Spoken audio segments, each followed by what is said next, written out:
The hardest thing in the world for the Christian is to live by faith rather than by sight.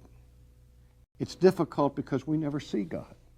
We have not been eyewitnesses of the resurrection like the first century apostles were. You know, we live on the basis of the testimony of those who went before us, and we are to walk by faith, that we are justified by faith, and that means by trusting the Word of God. And I said it's one thing to believe in God, that there is a God. That can be an intellectual conclusion that's not very difficult to come to. But it's quite another thing to believe God. Because what faith is, what living faith is trusting the promises of God. That even when everything around us seems to testify to the futility of our lives and would cause us to abandon all hope, we are people who are in a covenant relationship with God.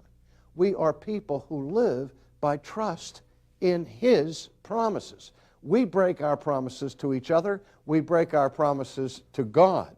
But God never breaks His promises to us. And that's why, in one sense, nothing would be more foolish than not to trust in the promises of God, because God has demonstrated Himself throughout history to be supremely trustworthy.